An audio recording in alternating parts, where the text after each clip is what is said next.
നമസ്കാരം. വാർത്തകളിലേക്ക് സ്വാഗതം. ആദ്യം പ്രധാന വാർത്തകൾ. തദ്ദേശ തെരഞ്ഞെടുപ്പിന് 13 നാൾ ജില്ലയിൽ തെരഞ്ഞെടുപ്പ് പ്രചാരണ പ്രവർത്തനങ്ങൾ ഊർജിതം. ജില്ലയിൽ ഇക്കുറി മത്സര രംഗത്തുള്ളവർ 3213 പേർ. വിജയ പ്രതീക്ഷയിൽ മുന്നണികൾ. സംസ്ഥാനത്ത് കോവിഡ് വ്യാപനത്തിന് കുറവുണ്ടെങ്കിലും ഇടുക്കി ജില്ലയിൽ ആശങ്ക ഒഴിയുന്നില്ല. ഇന്നലെ 122 പേർക്ക് കോവിഡ് ബാധ, 93 പേർക്ക് സമ്പർക്കത്തിലൂടെ രോഗബാധ, ഉറവിടമില്ലാത്ത 28 കേസുകൾ സ്ഥിരീകരിച്ചു. തെരഞ്ഞെടുപ്പ് പ്രചരണത്തിനിറങ്ങുന്നവർ കോവിഡ് മാനദണ്ഡങ്ങൾ കർശനമായി പാലിക്കണമെന്ന് ആരോഗ്യവകുപ്പ്. നെടുങ്കണ്ടത്ത് കൃഷിഭൂമി കരാറുമായി ബന്ധപ്പെട്ട തർക്കത്തെ തുടർന്ന് യുവാവിന് വെട്ടേറ്റു. സ്ഥലമുടമ വാക്കത്തി കൊണ്ട് വെട്ടി പരിക്കേൽപ്പിച്ചു. പരിക്കേറ്റ എബിൻ ജോസഫിനെ ആശുപത്രിയിൽ ചികിത്സയിൽ. യുവാവിന്റെ ഗർഭിണിയായ ഭാര്യയ്ക്ക് നേരെയും ആക്രമണം. പ്രതിയായ പ്രഭാകരനെ പോലീസ് അറസ്റ്റ് ചെയ്തു. കാട്ടാനക്കൂട്ടം കൃഷിവിളകൾ വ്യാപകമായി നശിപ്പിച്ചിട്ടും നഷ്ടപരിഹാരം നൽകാതെ വനംവകുപ്പ്. വനംവകുപ്പിനെതിരെ നിയമ നടപടിയുമായി കർഷകൻ. കാഞ്ഞിരവേലി സ്വദേശി കുര്യാക്കോസിനെ 3.5 ഏക്കർ സ്ഥലത്തെ കൃഷിവിളകളാണ് കാട്ടാന നശിപ്പിച്ചത്. വന്യമൃഗശല്യം പരിഹരിക്കുവാൻ വനംവകുപ്പ് ഒന്നും ചെയ്യുന്നില്ലെന്നും പരാതി. വിശദമായ വാർത്തകളിലേക്ക്. തദ്ദേശ തെരഞ്ഞെടുപ്പിന് ഇനി 15 നാൾ. തദ്ദേശപ്പോര്.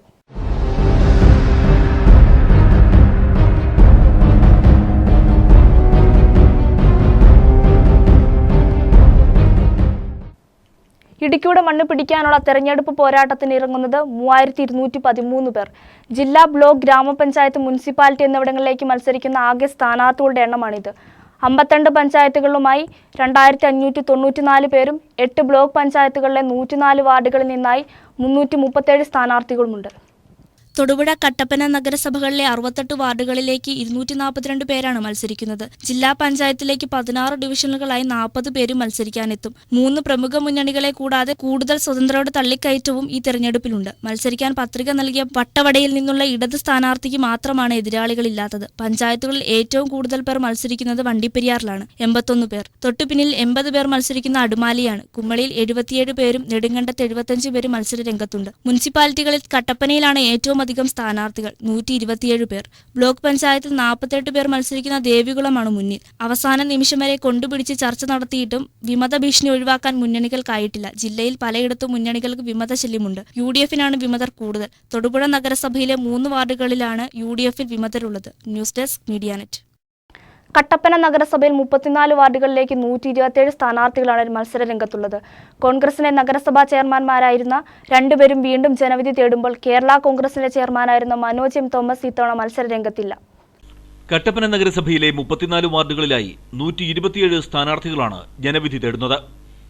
ഇതിൽ 17 വാർഡുകളിൽ ത്രികോണ മത്സരമാണ്.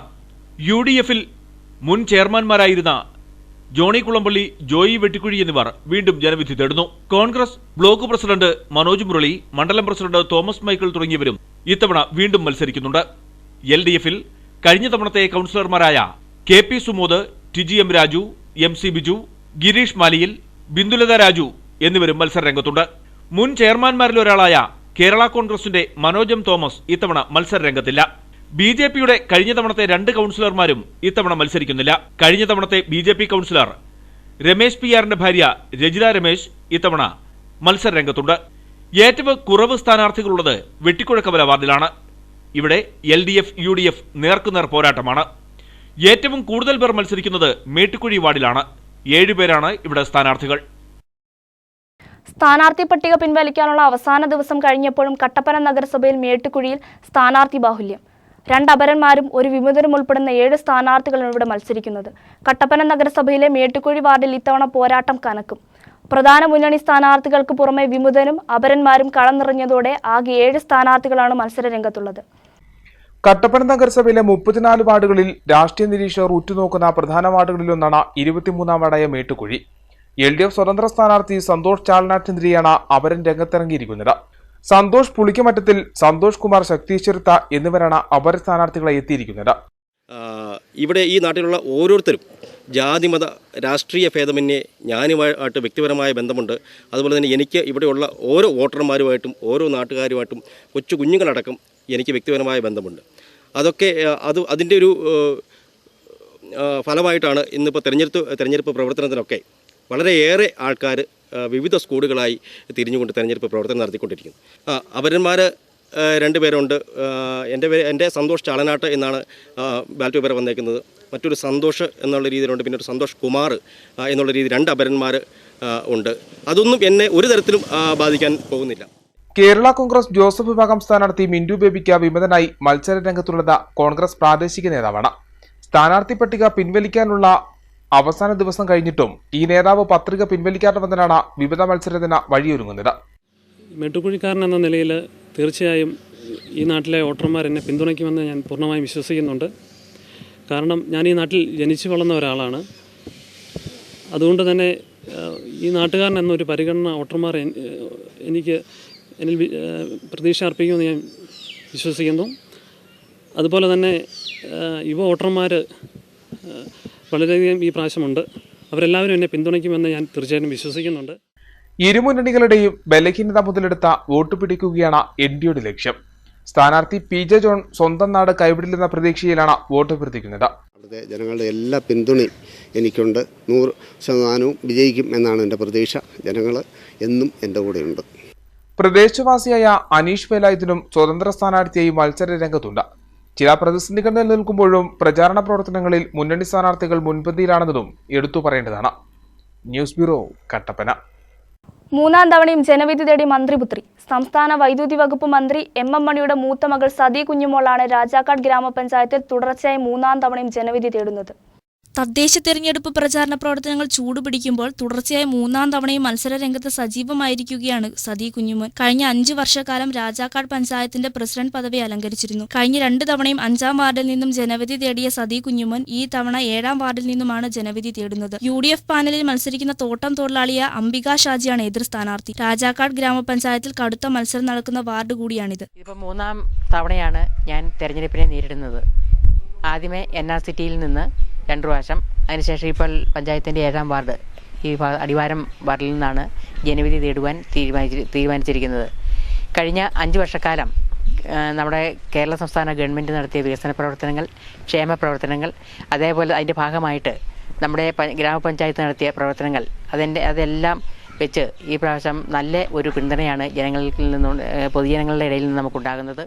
ഭർത്താവ് കുഞ്ഞുമോൻ CPM ജില്ലാ കമ്മിറ്റി അംഗമാണ്. രാജകുമാരി ഗ്രാമപഞ്ചായത്ത് മുൻ പ്രസിഡന്റും മണിയാശാന്റെ 2ാമത്തെ മകളുമായ സുമാ സുരേന്ദ്രൻ ഇത്തവണ മത്സര രംഗത്തില്ല. കഴിഞ്ഞ 5 വർഷക്കാലം നടത്തിയ വികസന പ്രവർത്തനങ്ങളുടെ പൂർത്തീകരണത്തിന് ജനങ്ങൾ ഇനിയും അവസരം നൽകുമെന്ന പ്രതീക്ഷയിലാണ് മന്ത്രിപുത്രി. ന്യൂസ് ബ്യൂറോ, രാജകുമാരി. പ്രചാരണ പ്രവർത്തനങ്ങൾക്കിടയിൽ സ്ഥാനാർത്ഥിക്ക് പരിക്കേറ്റു. ജില്ലാ പഞ്ചായത്ത് രാജാക്കാട് ഡിവിഷനിൽ മത്സരിക്കുന്ന NDA സ്ഥാനാർത്ഥി ജയ്മോൾക്കാണ് പരിക്കേറ്റത്. വാഹനത്തിൽ നിന്നും ഇറങ്ങുന്നതിനിടയിൽ കാൽ വഴുതി വീഴുകയായിരുന്നു. കാലിന്റെ അസ്ഥിക്ക് പൊട്ടലുണ്ടായതിനെ തുടർന്ന് വീട്ടിൽ വിശ്രമത്തിലാണ്. ബുധനാഴ്ച ഉച്ചകഴിഞ്ഞ് രാജകുമാരി B ഡിവിഷനിലെ വോട്ടർമാരെ നേരിൽ കണ്ട് വോട്ട് ചോദിക്കുന്നതിനായി സ്ഥലത്തെത്തിയ വാഹനത്തിൽ നിന്നും ഇറങ്ങുന്നതിനിടയിലാണ് കാൽവഴുതി വീഴുന്നത്. വീഴ്ചയിൽ ഇടത് കാലിന് 3 പൊട്ടലുണ്ട്. നെടുങ്കണ്ടം ആശുപത്രി പ്രവേശിപ്പിച്ച ഇവരെ കാലിൽ പ്ലാസ്റ്റർ ഇട്ട് വിശ്രമം നിർദ്ദേശിച്ച് വീട്ടിലേക്ക് അയച്ചു. വിശ്രമ സമയത്തും നവമാധ്യമങ്ങളുടെ പ്രചാരണ പ്രവർത്തനങ്ങൾ തുടരുകയാണ് എന്ന് ജയ്മോൾ പറഞ്ഞു. എനിക്ക് ഇലക്ഷൻ സംബന്ധമായ വർക്കിന് പോയപ്പോൾ ഒരു ആക്സിഡൻറ്റ്, കാറിൽ നിന്ന് ഇറങ്ങിയപ്പം കാല് മടങ്ങി കാനയ്ക്കകത്തേക്ക് വീണ് എൻ്റെ കാലിന് 3 പൊട്ടലുണ്ട്. അതുകൊണ്ട് ഇലക്ഷൻ പ്രവർത്തനങ്ങളൊന്നും നിർത്തുന്നതല്ല, ഊർജിതമായിട്ട് തന്നെ പ്രവർത്തിക്കുന്നതായിരിക്കും. ഏതാനും ദിവസങ്ങൾ മാത്രമേ വിശ്രമിക്കുന്നുള്ളൂ.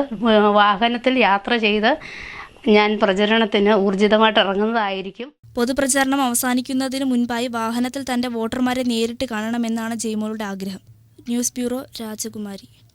കഴിഞ്ഞ 40 വർഷമായി ഇരട്ടിയാറ്റിലെ ഇന്ത്യൻ നാഷണൽ കോൺഗ്രസിൽ പ്രവർത്തിച്ചു വന്നിരുന്ന ദളിത് വിഭാഗത്തിൽപ്പെട്ട തങ്കമ്മ രാജു കുന്നുംപുറത്തും 80ഓളം പ്രവർത്തകരും പാർട്ടിയിൽ നിന്നും രാജിവെച്ചതായി വാർത്താസമ്മേളനത്തിൽ അറിയിച്ചു. നടക്കാനിരിക്കുന്ന തദ്ദേശ സ്വയംഭരണ തെരഞ്ഞെടുപ്പിൽ സ്വതന്ത്രയായ മത്സര രംഗത്തിറങ്ങുമെന്നും അവർ പറഞ്ഞു. കഴിഞ്ഞ കുറെ നാളുകളായി കോൺഗ്രസ് പാർട്ടിയിൽ നിന്നും നേതാക്കന്മാരിൽ നിന്നും നേരിടേണ്ടി വന്ന അവഗണനയിൽ പ്രതിഷേധിച്ചാണ് താൻ പാർട്ടി വിട്ടതെന്നും തങ്കമ്മ രാജു പറഞ്ഞു. KPCC തനിക്ക് നൽകിയ സ്ഥാനമാനങ്ങൾ ദളിതാണെന്ന ഒറ്റ കാരണത്താൽ ചില തൽപരകക്ഷികൾ തട്ടിപ്പറിക്കുകയാണ് ചെയ്തത്. ഇതോടെയാണ് 80ഓളം പാർട്ടി പ്രവർത്തകർ ഉൾപ്പെടെ കോൺഗ്രസിൽ നിന്നും രാജിവെച്ചതെന്നും തങ്കമ്മ വാർത്താസമ്മേളനത്തിൽ അറിയിച്ചു. KPCC എനിക്ക് തന്ന പരിഗണനയും സ്ഥാനമാനങ്ങളും സവർണവർഗത്തിൻ്റെ പിടിയിലമർന്ന ജില്ലാ കമ്മിറ്റിയും ഇരട്ടയാർ മണ്ഡലം കമ്മിറ്റിയിലെ അഴിമതിയുടെ വക്താക്കളായ ചില തൽപര കക്ഷികളും ചേർന്ന് ദളിതെന്ന ഒറ്റ കാരണത്താൽ എന്നിൽ നിന്നും തട്ടിത്തെറിപ്പിക്കുകയാണ് ചെയ്തിട്ടുള്ളത്. പാർട്ടി പദവിയും പാർലമെന്ററി സ്ഥാനവും ഒരേ ആളിൽ തന്നെ എത്തിച്ചേരുന്ന പ്രവണതയാണ് കഴിഞ്ഞ കുറേ കാലമായി ഇരട്ടയാർ കോൺഗ്രസ് മണ്ഡലം കമ്മിറ്റിയിൽ നടന്നു വരുന്നത്. ജാതിമത രാഷ്ട്രീയ ചിന്തകൾക്കതീതമായി പ്രവർത്തിക്കുന്ന ജനകീയ സംഘടനയായ one India one pension OIOP എന്ന സംഘടനയിൽ ചേർന്ന് പ്രവർത്തിക്കുവാൻ തീരുമാനിച്ചിരിക്കുന്ന വിവരം എല്ലാവരെയും സന്തോഷപൂർവ്വം അറിയിക്കുകയാണ്. പാർട്ടിയിൽ നിന്നും രാജിവെച്ചതോടെ വൺ ഇന്ത്യ വൺ പെൻഷൻ എന്ന സംഘടനയിൽ ചേർന്ന് പ്രവർത്തിക്കുവാനും ഇവർ തീരുമാനിച്ചിട്ടുണ്ട്. കൂടാതെ വരുന്ന ത്രിതല പഞ്ചായത്ത് തെരഞ്ഞെടുപ്പിൽ ഇരട്ടിയാർ ഗ്രാമപഞ്ചായത്ത് 6-ാം വാർഡ് കാറ്റാടിക്കവലിൽ നിന്നും സ്വതന്ത്ര സ്ഥാനാർത്ഥിയെ മത്സരിക്കും. പാർട്ടി പദവിയും പാർലമെന്ററി സ്ഥാനവും ഒരേ ആളിൽ തന്നെ എത്തിച്ചേരുന്ന പ്രവണതയാണ് കഴിഞ്ഞ കുറെ കാലമായി ഇരട്ടിയാർ കോൺഗ്രസ് മണ്ഡലം കമ്മിറ്റിയിൽ നടന്നുവരുന്നതെന്നും ഇവർ ആരോപിച്ചു. News bureau, Kattappana.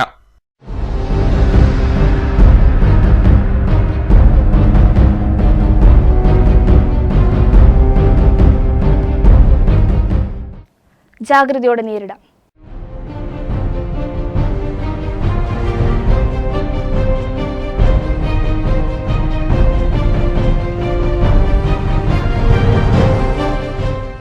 ഇടുക്കി ജില്ലയിൽ ഇന്നലെ 122 പേർക്ക് കൂടി COVID-19 സ്ഥിരീകരിച്ചു. ഉറവിടം വ്യക്തമല്ലാത്ത 28 കേസുകൾ സ്ഥിരീകരിച്ചിട്ടുണ്ട്. 93 പേർക്ക് സമ്പർക്കത്തിലൂടെയാണ് കോവിഡ് രോഗബാധ ഉണ്ടായത്. അന്യ സംസ്ഥാനത്തു നിന്നെത്തിയ ഒരാൾക്കും ജില്ലയിൽ നിന്ന് കോവിഡ് സ്ഥിരീകരിച്ചിട്ടുണ്ട്.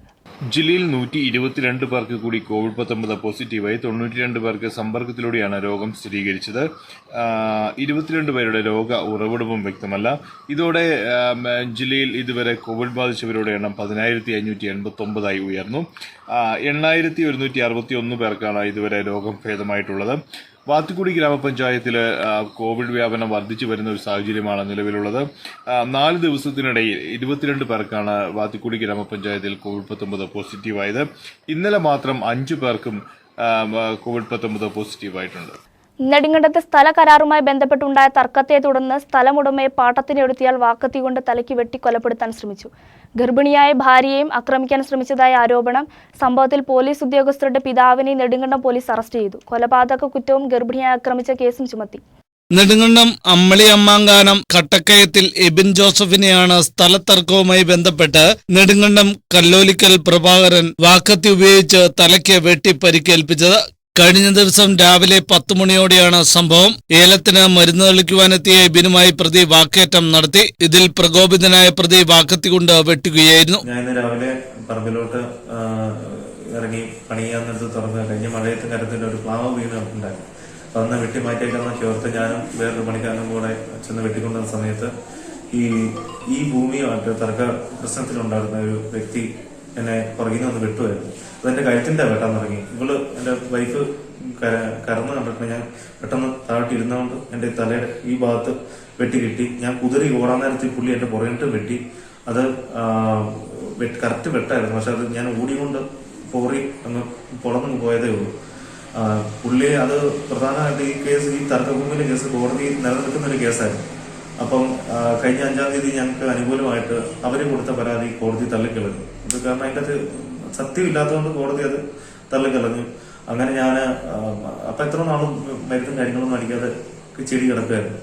അപ്പൊ ചെടി പരിപാലിക്കാൻ വേണ്ടി ഞാൻ ഇന്ന് മരുന്നും മേടിച്ചുകൊണ്ടൊരു പണിക്കാരനെ വിളിച്ച് നിന്നപ്പോഴാണ് ഈ പുള്ളിയെ വെട്ടിയത്. തലയ്ക്ക് ആഴത്തിൽ വെട്ടേറ്റ ഇബിനെ നെടുങ്കണ്ടത്തെ സ്വകാര്യ ആശുപത്രിയിൽ പ്രവേശിപ്പിച്ചു. സംഭവത്തെക്കുറിച്ച് പോലീസ് പറയുന്നത് ഇങ്ങനെ: 4 വർഷങ്ങൾക്ക് മുമ്പാണ് കട്ടക്കയം ജോസഫ്, ഭാര്യ ലൈസാമ എന്നിവരുടെ പേരിലുള്ള 1.5 ഏക്കറോളം വരുന്ന സ്ഥലം കരാർ പ്രകാരം പ്രഭാകരൻ വിളവെടുക്കുന്നതിനും തുടർകൃഷി നടത്തുന്നതിനും നൽകുന്നത്. പിന്നീട് സ്ഥലം വിട്ടു നൽകുന്നതുമായി ബന്ധപ്പെട്ട് ഇബിനും പ്രഭാകരനും തമ്മിൽ തർക്കമുണ്ടായി. ഇതിനെ തുടർന്ന് സ്ഥലം വിട്ടു നൽകുന്നതിനായി ഇബിനും കുടുംബാംഗങ്ങളും കോടതിയെ സമീപിക്കുകയായിരുന്നു. കഴിഞ്ഞ ദിവസം ഇബിന് അനുകൂലമായി കോടതി വിധി ലഭിച്ചതായി പറയുന്നു. ഇതിനെ തുടർന്ന് കരാർ പ്രകാരം കൊടുത്ത സ്ഥലത്തെ ഏലത്തിന് മരുന്നടിക്കുവാൻ ഇബിനും പൂർണ്ണ ഗർഭിണിയായ ഭാര്യയുമൊത്ത് സ്ഥലത്തെത്തിയപ്പോഴാണ് പ്രഭാകരനുമായി വീണ്ടും വാക്കുതർക്കമുണ്ടാകുന്നത്. തുടർന്ന് പ്രഭാകരൻ വാക്കത്തിയെടുത്ത് ഇബിന്റെ തലയ്ക്ക് വെട്ടുകയായിരുന്നു.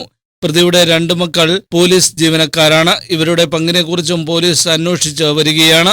സംഭവത്തിനിടെ ശബ്ദം കേട്ട് ഓടിയെത്തിയ ഇബിന്റെ ഭാര്യയെയും പ്രതി ആക്രമിക്കുവാൻ ശ്രമിച്ചു. പൂർണ്ണ ഗർഭിണിയായ ഇവരെ പ്രതി തള്ളി നിലത്ത് മറിച്ചിട്ടു. ഞങ്ങളുടെ പറമ്പിലെ രാവിലെ എന്റെ ഹസ്ബൻഡ് പണിയാൻ പോയിട്ടുണ്ടായിരുന്നു. ഒരു വലിയൊരു വിറക് വീട് കിടപ്പുണ്ടായിരുന്നു മരമായിട്ട്.